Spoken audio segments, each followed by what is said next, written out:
She had a passion for Eliot and his work from about age of about 14, I think. And she knew his work backwards. And we used to tease her, mercilessly really, about her devotion, but she took it all in very good part and used to laugh. But of course none of us suspected any romance of any kind.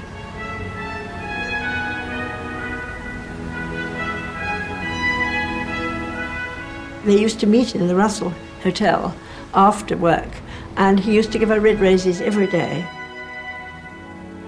And she suddenly produced this amazing emerald on her engagement finger, which we all sprang on and said, "What's that?" And we used to go on about it, but she never gave a thing away.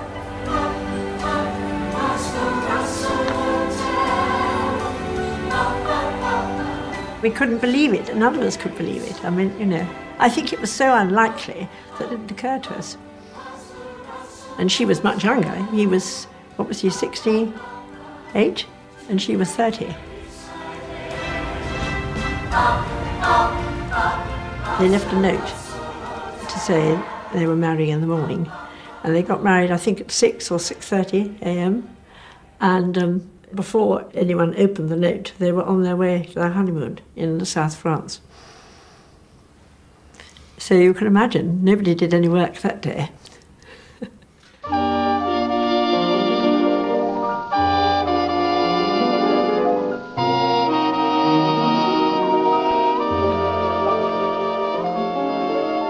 In the last 8 years of his life, Eliot finally found the happiness that had always eluded him. He kept every detail of his life with Valerie in a series of scrapbooks whose very existence has been unknown until now. He pasted in press cuttings, menus, invitations, Christmas cards, theatre tickets, programmes he's often annotated himself, and even the note listing the arrangements for their secret wedding in January 1957. Valerie Eliot has allowed these albums to be filmed for the first time.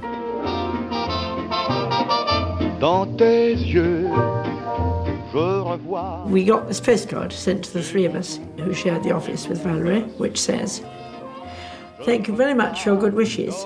I have so much to tell you on Monday, so prepare to do no work. A Daily Express photographer caught us in the lounge this evening, and a Daily Mailman pursued us at Rockbroon. A lovely honeymoon, apart from TSE catching flu and cracking a tooth. Love from Valerie."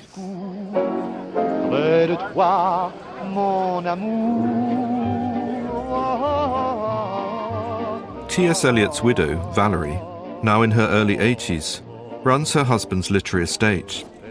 She is a private figure who rarely appears in public, except to attend events like the opening of a new wing of the London Library, which is named after her husband. This is a poem which is written to Valerie, called A Dedication to My Wife.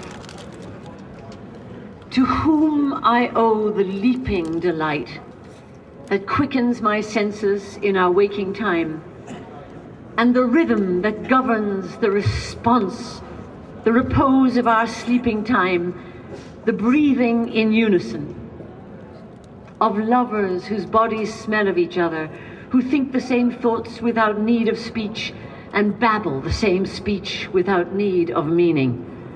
No peevish winter wind shall chill, no sullen tropic sun shall wither the roses in the rose garden which is ours and ours only. But this dedication is for others to read. These are private words addressed to you in public.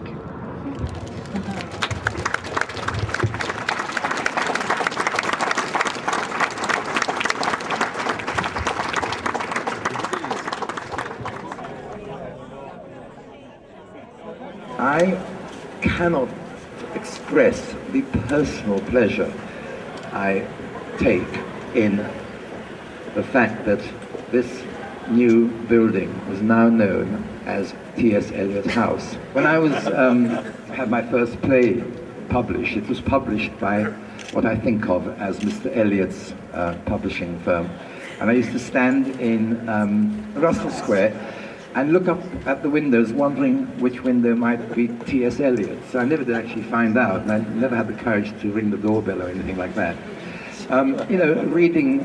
Reading early and middle and late Eliot was what made us feel grown up as intellects.